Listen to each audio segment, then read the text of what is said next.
Got a DUI back in '09. Was taken to the Placer Country drunk tank. Guy with tattoos all over his face approaches me. I think I'm for sure getting SA'd. No, he wanted to offer me his roll of toilet paper for a pillow. He introduced himself as the psycho. He told me he would watch over me to make sure nobody ebbed with me because he could tell I did not have much experience in jail. And looking back on it, I guess for a few hours there, I was his B-word. Assault a nice guy though. 1010 would be his B-word again.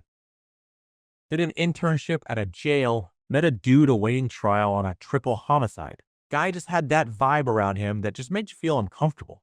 Just being in his presence, you could feel the air change around you and everyone in that room felt and respected it. Once did one of those corporate mock jury panels. The little scientist analytics guy came out halfway through to shoot the breeze and holy hell, I never understood what people meant by having a magnetic personality until then. We were clamoring over this dude. It was completely involuntary. He asked me a question and it was an out-of-body experience watching myself act like a golden retriever. I was so freaked out that I avoided him like the plague the rest of the panel. Nice dude, seemed chill, but he could have started a cult with a snap of his fingers. Absolutely terrifying. So this guy was scary if you didn't know him. When I first met up, I didn't know him. His name was Eddie Falk.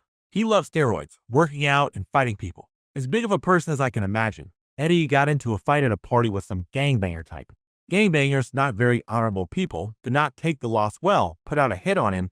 A couple of days later, a suit full of bangers rolls up as he's walking home. Decides that the 5 of them aren't enough to take down Eddie. Instead, they run him down, back over him, run over him again, back up over him, then drive over him and take off. Eddie walked to the hospital. Was hanging out and drinking with a friend of mine when he said a guy we knew wanted to come over. I said no because he gives off mass shooter vibes, but my friend invited him anyway. We were all hanging out and having a good time, and my friend drunkenly mentioned what I had said about the guy. I shot my friend why the fuck would you say that? Look, expecting the guy to be offended. Instead, he smiled and asked, how many bodies you think I could get? There was a kid in my class I was only nice to because I was certain he was going to shoot up the school. Such a creepy and volatile kid.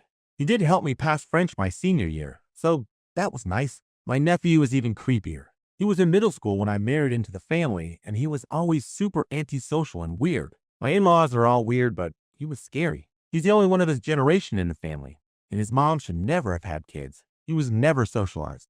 For the last 5 years, we've been told not to get him anything for Christmas because he doesn't deserve it. Dropped out of high school, never got a driver's license, never got a job, never interested in anything other than Warcraft. Apparently, a few years ago, he insulted his grandma, which is forbidden in their family. He hasn't been invited back in the house until he apologizes. This was a kid in my class I was only nice to because I was certain. Dropped out of high school, never got a driver's license, a job, never interested in anything other than Warcraft. Apparently, a few years ago, he insulted his grandma, which is forbidden in their family. He hasn't been invited back in the house until he apologizes. This was a few years ago. All this to say, I insist we get him a Christmas present equal to what we get his uncles, in the hope that we will be spared in the upcoming holiday of Family Master. The former client, not big enough to be truly scary, but someday, he did enough damage as it was. Beat 2 staff, literally half to death. Broke another one's nose for asking him to not pull their hair. So many concussions. Thousands of dollars in damages to both company property and staffs. Televisions, windows, doors, gaming systems, windshields, glasses, phones, teeth, bones. Literally every escalation every single day ended up being an attempted murder. We could, on a good day, expect 2 to 4, or them per shift, sometimes lasting hours. They got mad at us if we called the police to help us. They didn't want him to look bad in the community. We weren't officially forbidden from personally pressing charges, but it was not encouraged.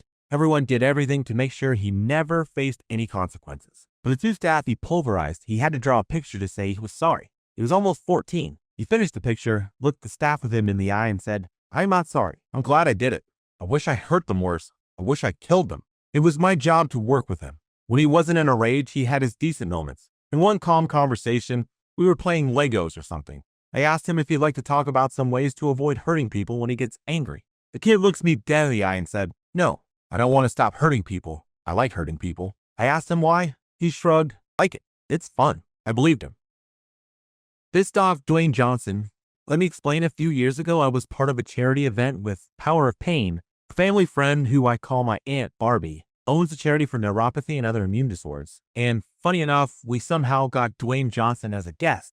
We had contacted him, but didn't expect him to actually come. He was a fucking great guy, honestly. Best fucking dude in the world. Anyway, after the event, a lot of us went to a Denny's down the road to celebrate. He's a beautiful, kind-hearted man, but if you piss him off, he will make you shit yourself. Remember, they call him The Rock. For a reason, best night of my life and moral dunstay. To gal, first, the senskate stamp he is just can't win babies, potamacies when it sound. I think when it, they will get through one's Jane's jump for one celebration you just can't win. My mom. She was a monster when I was growing up. An insane, abusive monster. She abused me physically, emotionally, and verbally. She psychologically tortured me. I was terrified of her even well into adulthood. She was completely unpredictable and deranged. My dad worked nights at a bread factory and my mom would wait until he went to work. 5 nights out of the week, she would wake me up after he left for work and she would verbally abuse me and beat me pretty bad. Eventually, as I grew up, I started to fight back. Her abuse became fights between us. I quit quivering in fear in the corner while she beat on me and I started hitting her back. Since I was 17, she's been in an interracial relationship with a guy whom I'm very much friends with. He's a good man, and I've never understood how he tolerated my mother. About 10 years ago or so, I was visiting them at their apartment. I was sitting at the kitchen table and he was sitting in a chair watching TV in the living room. I don't completely remember what caused this. There was no argument or anything, but my mom got up from the couch and went into her room. She was with her shotgun, which she raised to his head. She had that look in her eyes like she'd get when I was a kid and she beat me. She said, "I should just shoot you right now." He pushed the barrel away and told her to stop it. But she went on. "What would you do? You couldn't do anything because you'd be dead." I got up and left. I was so upset. I wanted to call the police, but I was afraid because he was black and I don't trust her to not say he was hurting her or doing something to her. I was afraid he would get in trouble. The woman is a complete effing lunatic. A whole family. I was in a bad situation and ended up staying with 2 girls I barely knew from work. A few days and someone calls and leaves this extremely violent, threatening message for one roommate. I was like, holy fuck, what is going on? Oh, it's just my friend.